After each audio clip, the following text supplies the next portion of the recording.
Hello, you're on the Ruslan Belov channel, and today we'll discuss the situation in Ukraine as of June 21st, 2025. A large number of events have taken place today, so let's get started. All right, let's begin, starting with Vladimir Putin, the president of the Russian Federation. Wherever the foot of a Russian soldier steps, that land belongs to Russia. This was stated yesterday by Vladimir Putin during the St. Petersburg International Economic Forum. Russia is not seeking Ukraine's capitulation. We insist on the recognition of realities on the ground. First and foremost, Vladimir Putin refers to Donetsk, Luhansk, Kherson, Zaporizhzhia, and of course Crimea. We have never questioned Ukraine's independence, but it was initially proclaimed as a neutral state. This is a critical statement.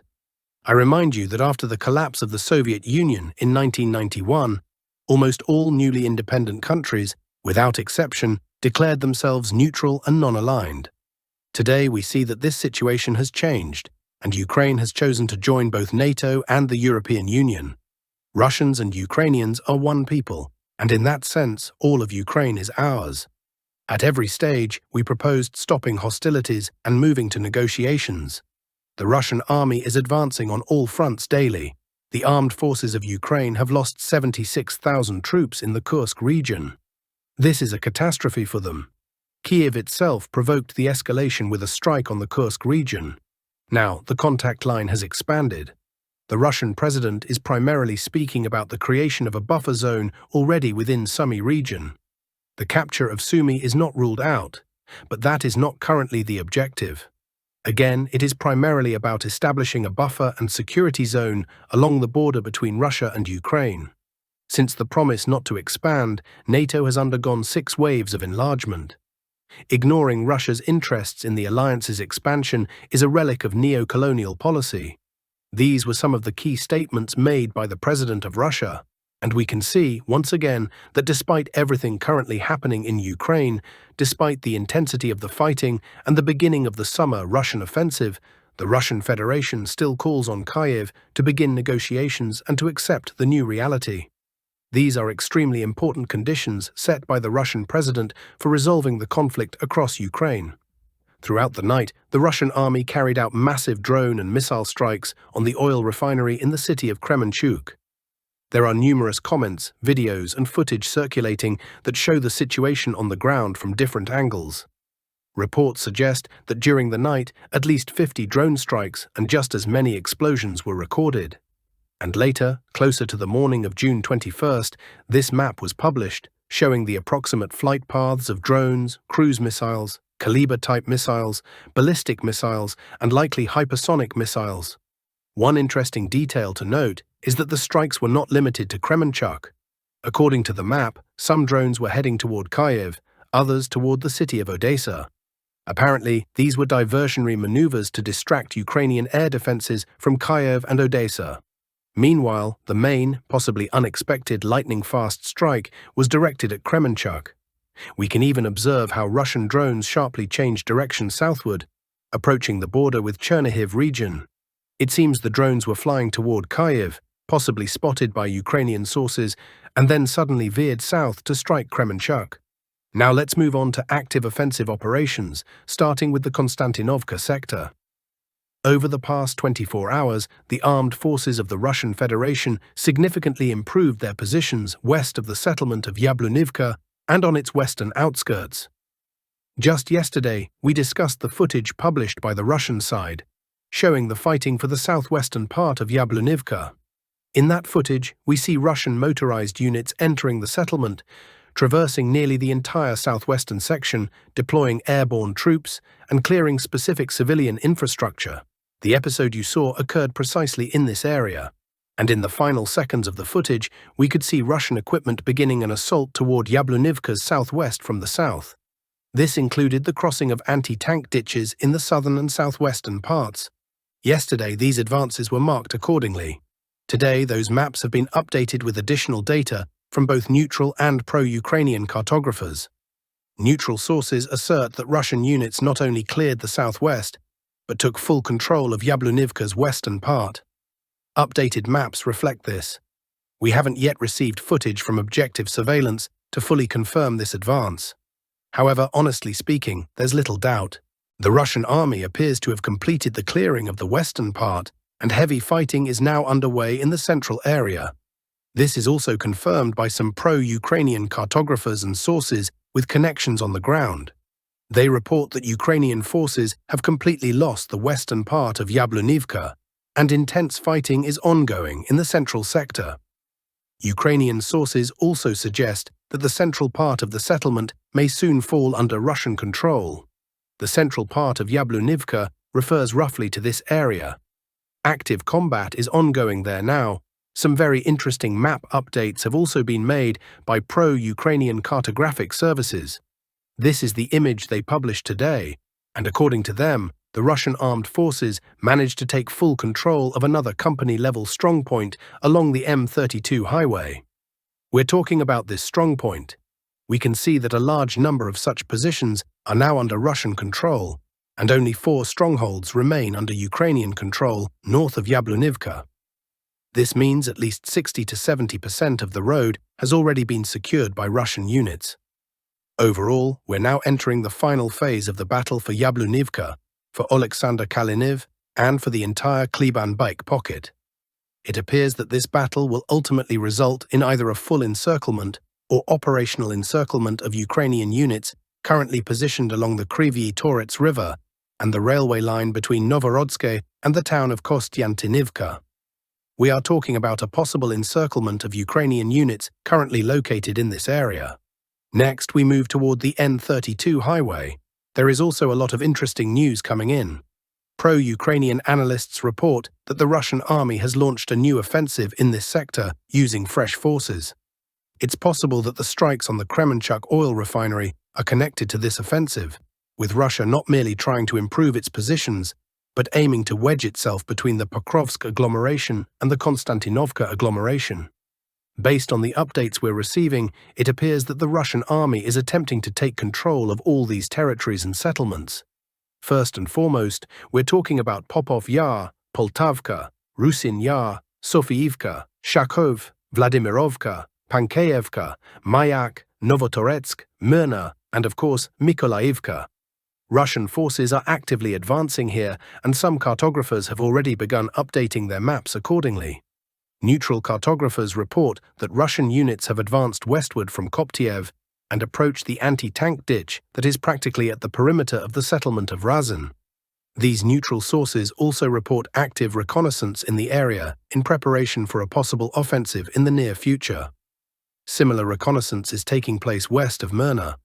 Russian reconnaissance and sabotage groups are combing the terrain near Novoekonomichne and Mykolaiivka.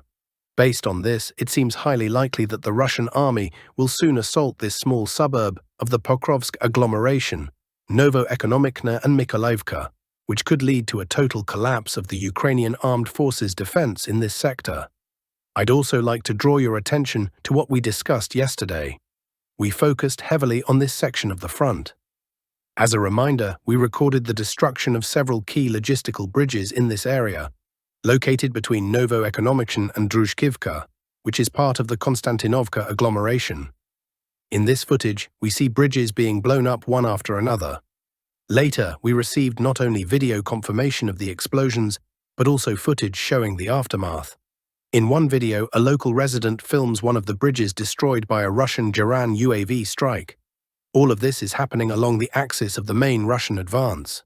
To sum it up, we are witnessing the destruction of oil facilities, likely large fuel reserves, the elimination of logistics between Novoekonomichne in the Pokrovsk agglomeration and the Konstantinovka agglomeration, and the development of the news cycle around the Russian advance in this direction. If we zoom out a bit, we can see that if successful, the Russian army may wedge itself between Pokrovsk Mirnohrad and Konstantinivka Druzhkivka. These two sectors would then be cut off from each other and could both fall into operational encirclement, perhaps even full cauldrons. Next, we move to the southern Donetsk-Dnipropetrovsk axis, which is also seeing many developments. Today, the Russian armed forces report that a unit from the Vostok East Group has captured and cleared the village of Zaporizhzhia. Certain Telegram channels affiliated with the Vostok Group released a video showing the fighting for the village, the gradual advance of Russian units, artillery preparation, and UAV-assisted targeting. In the final scenes of the video, we see Russian soldiers raising flags in various parts of the village. 2 flags were raised during the video. The first one is difficult to geolocate due to the damage to the surrounding buildings. I cannot tell you exactly where it was filmed.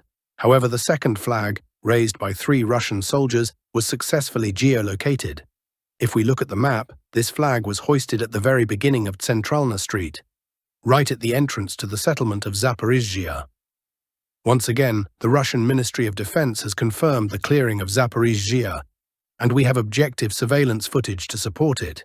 However, only this second flag has been geolocated so far. It appears that fighting is still ongoing on the farms to the west of Zaporizhzhia, and possibly on its northwestern and southwestern outskirts as well. Additional reports suggest that Russian forces not only cleared the village of Zaporizhzhia, but also advanced along the forest belt to the south and reached the road junction between the settlements of Kamar, Yalta, Zaporizhzhia, and Zirka. This is a critical crossroads where Ukrainian strongpoints are located. From this area, it appears the Russian army will continue a lightning offensive toward Yalta and further west toward Zirka. There is a high likelihood that by the end of this weekend or early next week, Monday or Tuesday, Russian units will fully clear this pocket, which lies between the Mokry-Yali River, the Vovcha River, and the Vesela River. This entire zone may soon fall under Russian control, opening up access to the Dnipropetrovsk region from the south. A new offensive may begin via Filia toward Novopavlivka. Now we move on to the Pokrovsk axis. Here, Russian forces are also advancing. Yesterday, the first geolocations and objective control footage were published, showing Russian gains. Pro-Russian sources also released updated maps showing advances north and east of Shevchenko village. According to them, these forested areas have come under Russian control, and this information is being widely shared by pro-Russian sources. At the moment, pro-Ukrainian cartographers have not confirmed this. However, on the morning of June 21st, the deep state team of pro-Ukrainian mappers published this image, confirming that over the past several days, the Russian army had been advancing on Shevchenko and managed to gain a foothold on its eastern outskirts, specifically the tree line and perhaps a few buildings. Later in the day, this video was released by Ukraine's 31st Mechanized Brigade. In it, we see several FPV drone strikes by Ukrainian operators against Russian forward positions in various parts of Shevchenko.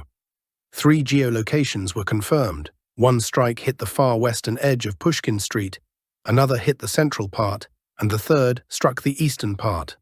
Based on this objective footage, we updated our maps. It appears the Russian army is trying to semi-encircle Shevchenko. Most likely the southern section, south of the Shiroka ravine, is either already fully under Russian control or very close to it. The status of the farms south of Shevchenko, between Volnopol and Shevchenko, remains unclear. Even if those farms haven't been cleared yet, it's only a matter of time. A vital logistics route through Kama will likely be used by Russia for further advances northwest toward Velika Mikhailivka and north toward Pokrovska. So it seems that Shevchenko will soon be completely cleared. Next, we turn to the Huliai-Pol axis. As a reminder, just yesterday, we saw footage showing Russian forward positions in this area. The pro-Ukrainian source of the video claimed that Russian forces had cleared the area around the church and begun digging in, while Ukrainian artillery responded with strikes on those positions. Today, there is further information about expanded Russian positions in the southeastern part of the village. Combat in the southeast of Malinivka appears to be reaching its final stage. There is a strong possibility that this settlement will soon fall under full Russian control. Overall, we are seeing a clear trend and pace in the Russian advance. It now appears that Russian forces are attempting to reach the Red Line, which would allow them to approach Huliai-Pol from the east and northeast, as well as Pokrovsk from the south, southeast, and east. And that's all for now, dear friends. Thank you for watching. Please subscribe to the channel, leave your likes, and all the best to you.